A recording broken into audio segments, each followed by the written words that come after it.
नमस्कार साथियों, आज के हमारे खास मेहमान उत्तराखंड से आए हुए हैं हमारे बीच में और मैं उम्मीद करता हूं मैं मिलाऊंगा आपसे थोड़ी देर में। पहले मैं अपना परिचय दे दूं। मैं सल्ट विधानसभा क्षेत्र से आता हूं।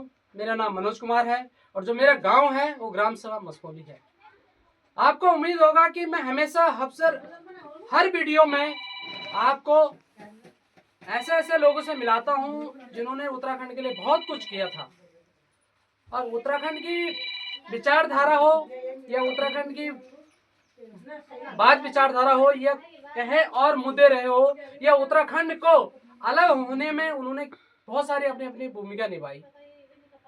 तो आज का जो हमारा ब्लॉग है वो खास हमारे मेहमान आए हुए हैं देहरादून से और देहरादून के बारे में भी हालचाल पूछेंगे और उत्तराखंड का भी उनसे पूछेंगे कि उनके समय में क्या क्या उत्तराखंड कैसे अलग हुआ, क्या हुआ और क्या परिस्थिति रही और क्या क्या उन्होंने देखा। दिल्ली से लेकर मुंबई, मुंबई से लेकर देहरादून तक का उनका सफर है और 45 साल बता रहे हैं कि 45-46 साल हो गया उनको सर्विस करते करते। तो मैं मिलाने जा रहा हूं उनसे।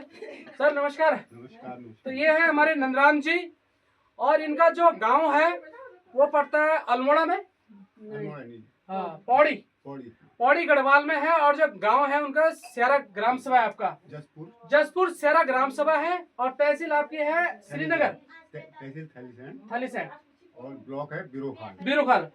तो सर मैं आपसे ये पूछना चाहता हूँ जो आपका सफर था, आपने दिल्ली से लेकर देहरादून, देहरादून से लेकर मुंबई तक सफर किया, क्या क्या परिस्थिति आई आपके जीवन में और क्या क्या कठिनाई आई और क्या क्या आपने देखा, जरा अपने बारे में हमारे यूवर्स जितने भी आपको जानते हैं आपके डिस्ट्रिक्ट में उधर पौड़ी में, तो वो भी सुनना चाहते हैं कि आपकी क्या क्या परिस्थिति रही, क्या क्या भूमिका आपने निभाई और कैसे कैसे उत्तराखंड अलग हुआ।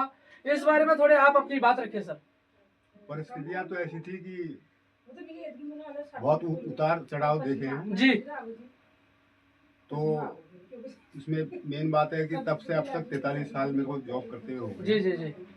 प्राइवेट जॉब ही किया है जी और आगे भी शायद करते रहेंगे जी। परिस्थितियां तो उतार चढ़ाव बहुत रहे हैं जी जी। लेकिन स्थितियां उसी तरह की हैं जी। जो पहले थी अभी भी वही है। जी जी। बदलाव थोड़ा बहुत जो है अब जो गवर्नमेंट अब जो कर रही है जी उसमें थोड़ा हमने बदलाव देखा है। जी। पहले जब हम गढ़वाल में से अपना राशन कार्ड बनवाना था जी वहाँ पर कभी हमको जो वहाँ के सरकारी कर्मचारी हैं जी उस समय पर वहाँ उपलब्ध नहीं हुए। जी जी। अब जब से गवर्नमेंट बनी है तो हमारा राशन कार्ड, आधार कार्ड, ये सारी उपलब्धियां हमको अब हुई है। इससे पहले हमारे पास कुछ भी नहीं था। जी जी। हाँ। तो सर जैसे मुझे आपके बारे में अपडेट मिला है, आपने दिल्ली में 14-15 साल जॉब किया, तो दिल्ली का भी काफी एक्सपीरियंस होगा आपको। पूरा एक्सपीरियंस। तो उस टाइम की दिल्ली और आज की दिल्ली में कितना फर्क है? बहुत बड़ा फर्क है जी। यहाँ पर जो ये जब से फ्लाईओवर्स बने हैं जी हमें तो आने जाने में बड़ी दिक्कत हो रही है। जी जी। हालांकि यहाँ की रहने वाली पब्लिक को उसका फायदा मिला हो जी लेकिन यहाँ के मुकाबले जी।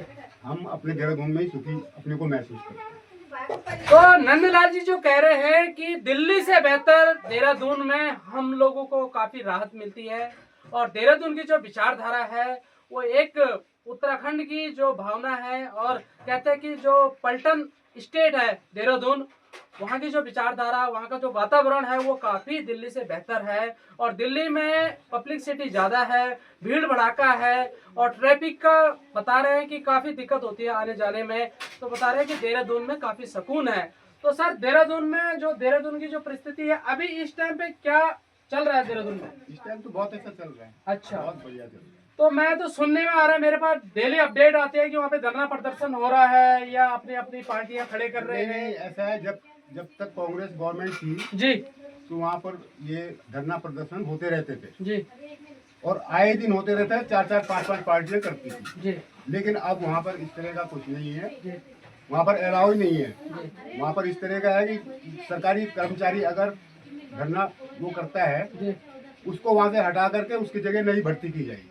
जी जी। बस ये मैं कह रहा हूँ। तो अभी जो अफसर एक नई पार्टी आई है यूकेडी, उत्तराखंड की एक बहुत पुरानी पार्टी है, क्या वो 2027 का मिशन है उसमें अपना इतिहास जमा पाएगी दोबारा यूकेडी? अभी तक तो इस तरह का कोई उसका है नहीं जी। हमने तो अभी तक नाम ही नहीं सुना। अच्छा जी। हाँ जी।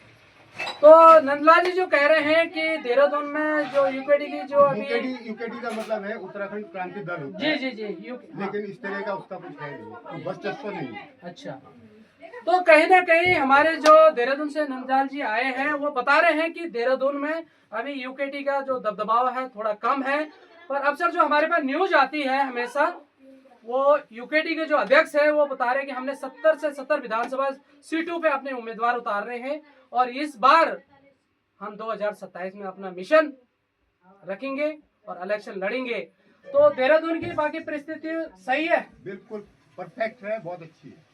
स्वास्थ्य वातावरण बिल्कुल स्वस्थ है या दिल्ली के मुकाबले। जी दिल्ली में अगर आप आगे देखोगे फ्रंट पे जी तो सिर्फ मकान नजर आता है जी कोई पेड़ नजर नहीं आता है जी। कोई कुछ नजर नहीं आता है, आगे सामने सिर्फ मकान ही नजर आता है। ओके, तो देहरादून में मतलब आपको खुली हवा, खुली मैदान, ये सारी चीजें मिल रहे हैं। जी हाँ। तो बहुत बहुत धन्यवाद आपका, आज समय निकाला आपने और आप आए और आपसे बातचीत करके हमें बड़ी खुशी हुई।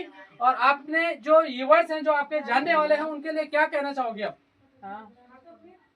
देहरादून से लेकर गांव तक का जो सफर है उनको कुछ हम तो कहते हैं सब सुखी रहें जी। सुख चैन से रहें जी आराम से रहें जी और खुश रहें,